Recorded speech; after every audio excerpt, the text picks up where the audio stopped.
సమయం ఇచ్చిన నా తనాన్ని కూడిన మీ అందరికీ నా హృదయపూర్వకంగా చెల్లిస్తున్నాను. దేవానికి దేవుడికి నూతన సంవత్సరంలో ప్రవేశపెట్టి ఇప్పటివరకు ఆయన సజీవులతో ఉంచిన దేవుడికి వందనాలు చెల్లిస్తున్నాను. సాక్ష్యం అనేసరికి ఏం చెప్పలేను అని మనసులో నేను ప్రార్థన చేసుకున్నాను. అంటే నా వ్యక్తిగత జీవితంలో అందరికీ తెలియదు. మేము రెడ్డిస్ కుటుంబం నుంచి రక్షణ పొందినవారు. ఇంకోటి ఏంటంటే మేము విగ్రహారాధన బాగా చేసిన వారు. మా మా నాన్నకి 13 ఎకరాల పొలం ఉంది, ఆస్తి అన్నీ ఉన్నాయి. మా తల్లికి బాగోకపోవడం, దేవుల్లో ఒక సిస్టర్ గారు మిషన్ కుట్టే బ్లౌజెస్ కానీ ఉంటే అక్కడ అమ్మకు సువార్త చెప్పడం, అంతే. నేను చాలా షార్ట్ కట్లో చెప్తున్నాను. మిర్యాలగూడ దగ్గర గరడేపల్లి మండలం, విలేజ్, చిన్న విలేజ్. అయితే ఇంకా అట్లాగా సువార్త అనేది మిషన్ కుట్టే ఆంటీ ద్వారా తెలియడం, అమ్మకి బలహీనతగా ఉన్నప్పుడు మందిరానికి వెళ్ళినప్పుడు దైవ సేవకురాలు కూర్చొని ఎంతో ఆయిలాసి ప్రార్థన చేసినప్పుడు అమ్మకి సంపూర్ణంగా స్వస్థత ఇవ్వడం జరిగింది. అంతకుముందు 40 రోజులైన అట్టని ఇక్కడికైనా అక్కడికైనా అన్ని గుళ్ళకు తిరిగేది. హాస్పిటల్లో ఎన్నో అంటే అప్పుల పాలైపోయినాం బాగా. మా ఆస్తి కూడా ఉన్నది కూడా అమ్ముడుపోయే స్థితి. కానీ నిజంగానే దేవాది దేవుడు అప్పుడు అమ్మకు స్వస్థత ఇచ్చిన తర్వాత పెంతుకోస్తూ మా ఏరియాలో పెద్ద సంఘం అంటే ఆ పాస్టర్ గారు పెద్ద దైవ సేవకులు. అలాంటి అయ్యగారు ప్రార్థన చేసిన తర్వాత అమ్మకి రిలీఫ్ అయ్యి మెడిసిన్స్ కానీ లేకుండా సంపూర్ణంగా విడుదల పొందుకుందమ్మ. అమ్మ తర్వాత అమ్మ తెలియకుండా బైబిల్ సాటుగా చదివేది, బైబిల్ దిండి కింద పెట్టడం. నాన్న ఏంటంటే ఇంట్లో చేసుకుని బయట అన్ని రకాలుగా పూజలు కూడా చేయాలి కదా అనేసి నాన్న ఇంట్లో గొడవ ఆడేది. కానీ అమ్మ ఏం చేసేదంటే నాకు దేవుడే స్వస్థ ఇచ్చిండు, నాకు ఈ దేవుడిని నేను ఆరాధించుకుంటా, నేను వాటి జోలికి వెళ్ళదని చెప్పేసి అమ్మ దేవుళ్ళు అలా కొనసాగుతూ ఉండేది. నాకు అంత దేవుడి నుంచి ఏం తెలియదు. ఎందుకంటే నేను కాన్వెంట్లో హాస్టల్ అప్పుల వల్ల మా నాన్న నన్ను హాస్టల్లో వేయడం జరిగింది. 500 స్కూల్ ఫీజు కట్టేది, 3000 హాస్టల్ ఫీజు కట్టేది, అంతే.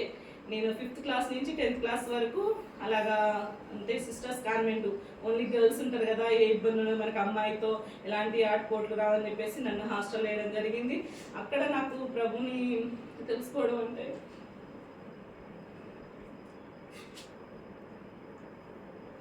9th క్లాస్లో నాకు అసలు ఆ జబ్బు ఏంటో తెలియదు, బలహీనత ఏంటో తెలియదు. కానీ నాకు ఫైల్స్ బాత్రూమ్కి వెళ్తే ఓవర్ బ్లీడింగ్ అయిపోయేది. ఫైల్స్ అనే మాట కూడా నాకు తెలియదు.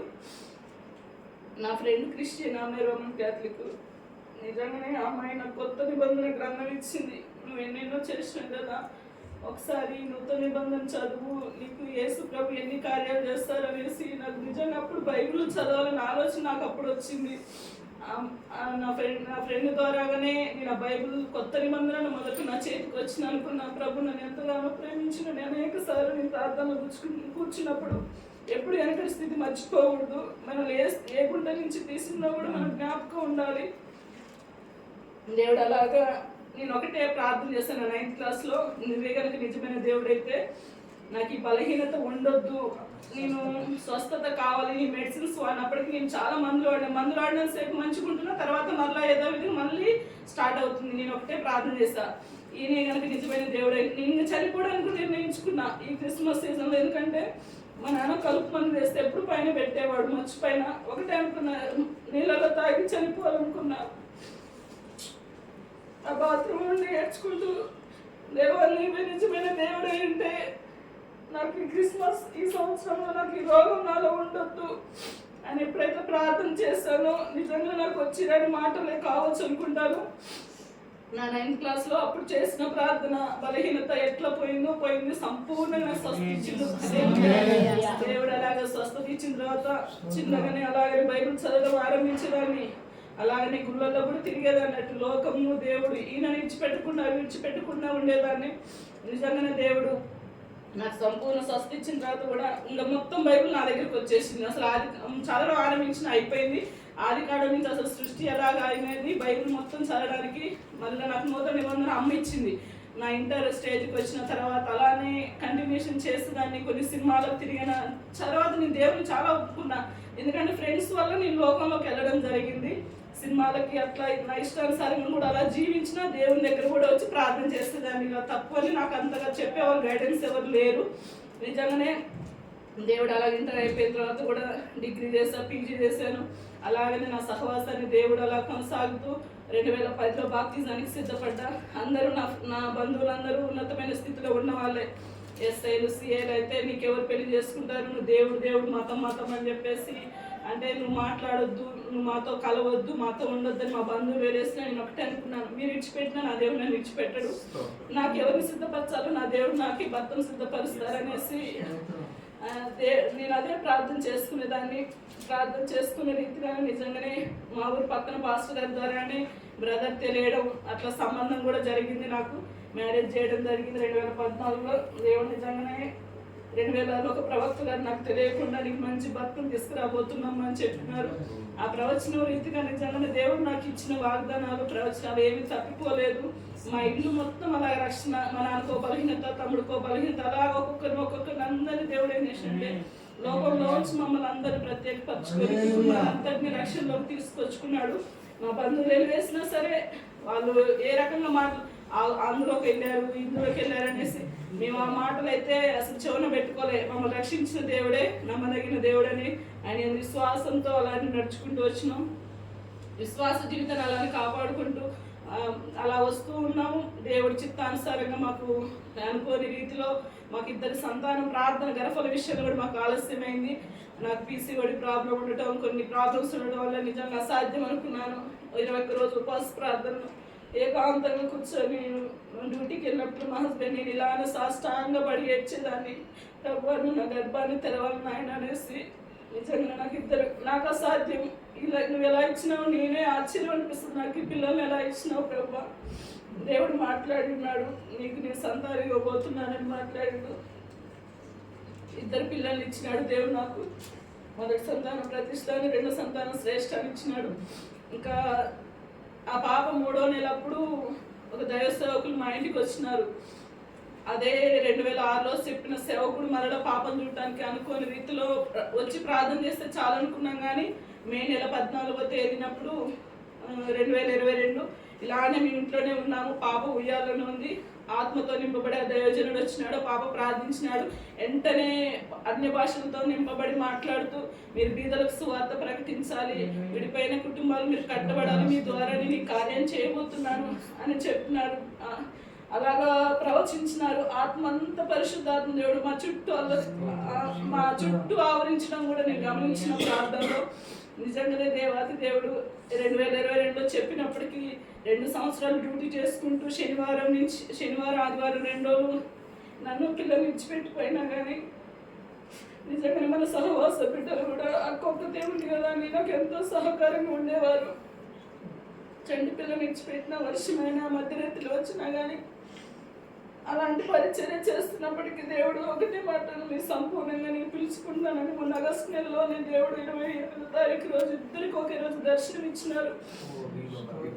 దేవుడు ఒకటే రోజు ఇద్దరికి స్వరం వినపడటం, ఒకే గదిలో ఉండొచ్చు కానీ పరిశుద్ధాత్మ దేవుడు దర్శించిన విధానాలు ఒకటే రీతిలోనే ఉన్నాయి. చాలా ఆశ్చర్యం అనిపించింది నాకైతే. ఇదేంటి, నాకు దర్శనం ఇచ్చినారు, మీ కాలాన్ని ఇచ్చినారని ఇద్దరు మేము మాట్లాడుకుంటున్నాం. ఉదయ కాలం ప్రార్థన అయిపోయిన తర్వాత దేవుడు అదే మాట మాట్లాడిన తర్వాత మరలా వాక్యంతో మాట్లాడమని ప్రార్థన చేస్తాం. హోషేయ గ్రంథం నుంచి దున్నని వీడు భూములు మీరు దున్నాలి, ఇది సమయం, మీరు యెహోవాని ఎదురుటకు మీకు సమయం అనేసి దేవుడు ఆ వాగ్దానాన్ని ఇచ్చిండు. అది ఇచ్చిన తర్వాత కూడా మరలా నేను అడిగాను, ప్రభువా ఎక్కడ చేయాలి ఏందని అడిగినప్పుడు బ్రదరు గ్రామాల్లో ఉన్న పట్టణాల్లో ఉన్న ఎక్కడని అడిగినప్పుడు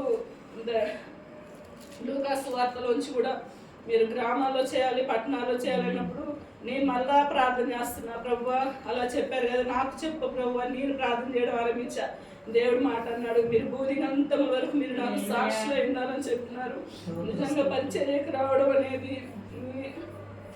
ఇది చాలా కష్టమైందే కావచ్చు, కానీ ప్రభు మా మీద కలిగిన ప్రణాళిక అది గొప్పదని మాత్రం గుర్తెరిగినాం. అయితే నేను జాబ్ విడిచిపెట్టు అని చెప్పేసి ఆయనకు అంటర్నాలి అని చెప్పి నేను ఎంఎస్సీ చదివిన కదా, మెడికల్ కోడింగ్ కోర్స్ కూడా నేర్చుకున్నా. అయితే ఇంటర్వ్యూకి వెళ్ళా అమీర్పేట్. ఆయన సేవ చేసుకుంటూ నేను జాబ్ చేసుకుంటా అని చెప్పేసి ఇంటర్వ్యూకి వెళ్తే అన్నీ ఓకే అవుతున్నాయి, కానీ నా ఏజ్ వచ్చేసరికి మీరు ఈ కోర్స్కి మీరు మేము తీసుకోమంటే నేను మిమ్మల్ని జాబ్ కన్నప్పుడు దేవుడు మాట నేను ఇంటికి వచ్చి బాగా ఏడుస్తున్నా. ప్రభు ఆయన సేవ చేసుకున్నాడు, పిల్లల్ని పోషించుకోవాలి కదా, ఎలా జీవనం నడపాలని అన్నప్పుడు దేవుడు అన్నాడు, నువ్వు మనుషుల చేత రిజెక్ట్ అయిపోయావు కానీ నువ్వు నా చేతిలో సెలెక్ట్ అయిపోయినావు అని చెప్పాడు. అలాగా జాబ్ విషయంలో కూడా 4 రోజులు ఏడ్చా.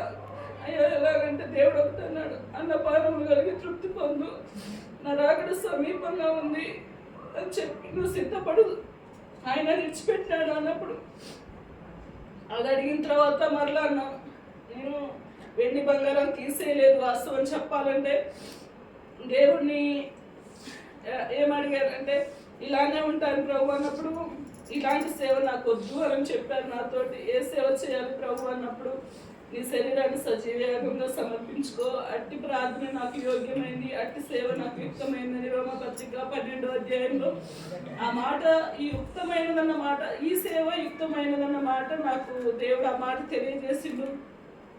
అలాగా సంపూర్ణంగా సమర్పించుకోవడానికి దేవుడు నాకు కృప చూపించిండు.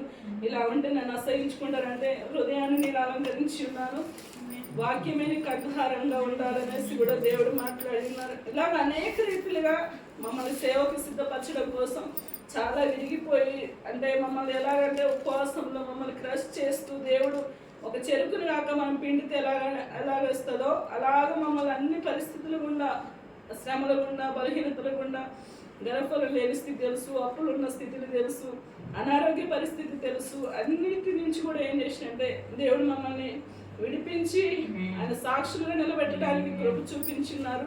ఇప్పుడు మా సొంత ఊర్లో సేవ చేయడం అంటే, నేను పుట్టిన ఊర్లోనే అక్కడ దేవుడు 2006లో ఇశ్రాయేల్ అందరూ ఎదుట నేను నిన్ను గొప్ప చేయి మొదలు పెడుతున్నా అంటే, ఆ వాగ్దానం నేను అనుకున్నాను కదా, నన్ను ఏదో పెద్ద ఆస్తి గలకి, ఏదో అమెరికా ఏ దేశంకు ఏదో వెళ్తానేమో, నన్ను ఇంకా పెద్ద ఉన్నత స్థితి అంటున్నాడు కదా, వాళ్ళందరూ ఎదుటి నన్ను గొప్ప చేస్తారు కదా అనుకున్నా. కానీ ఆ ఊరికి సేవకురాలుగా దేవుడు నన్ను సిద్ధపరిచి వారందరూ ఎదుట నన్ను గొప్ప చేసిన మాట అది వాస్తవం నెరవేర్చబడింది. హోషేయలో 3వ అధ్యాయం 7వ వచనం ప్రకారంగా అలాగా దేవుడు ఆ గ్రామంలో వాడుకుంటున్నారు మమ్మల్ని. ఇంకా అత్తమ్మ వాళ్ళ ఊర్లో కూడా ఈ మధ్యనే అది కూడా దర్శనం ద్వారాగానే మేము ప్రార్థనా పూర్వకంగానే అది కూడా ఆరంభించడం జరిగింది. కొద్ది సంఘంగా అక్కడ ఉదయకాలం 7 గంటల నుంచి ఆరాధన జరుగుతుంది. అత్తమ్మ వాళ్ళ ఊరికి మా ఊరికి అర్ధగంట మాత్రమే ఉంటుంది జర్నీ. దేవుడు అక్కడ కూడా ఒక ద్వారం తెరిచినారు. ఎంప్లాయీస్ మీటింగ్ కూడా అల్వాల్లో గురువారం సాయంత్రం. అలాగా ఈ పరిచర్యలో ప్రభు మమ్మల్ని వాడుకుంటూ వస్తున్నారు. ఇంకా ఎక్కడైతే సువార్తకి దేవుడు నడిపించాలో, యవనస్తుల మధ్యలో అయినా, ఎక్కడ ఏ రీతిలో స్త్రీల మధ్యలో అయినా ప్రభు మమ్మల్ని నడిపించాలన్న పరిచర్య నిమిత్తము, మా కుటుంబం నిమిత్తం కూడా మీరందరూ ప్రార్థన చేయండి. దేవుడి చిన్న సాక్ష్యాన్ని దీవించిన గాక. చిన్న పల్లవి పెడతాం. నీవిచ్చిన యవ్వన బలము నిర్వీర్యం కాకముందే, నాకున్న సంపదలన్నీ రెక్కలొచ్చి పోకముందే, నీవిచ్చిన యవ్వన బలము నిర్వీర్యం కాకముందే, నాకున్న సంపదలన్నీ రెక్కలొచ్చి పోకముందే, వాడుకో యేసయ్యా నీ కాడి నే మోస్తా, వాడుకో యేసయ్యా నీ కాడి నే మోస్తా. హల్లెలూయా. ఈ సమయం ఇచ్చిన నా తనకి సరోజనకి కూడా వందనాలు చెల్లిస్తున్నాను. దేవుడి ఇచ్చిన సాక్ష్యం దీవించి ఆశీర్వదించుగాక. ఆమేన్.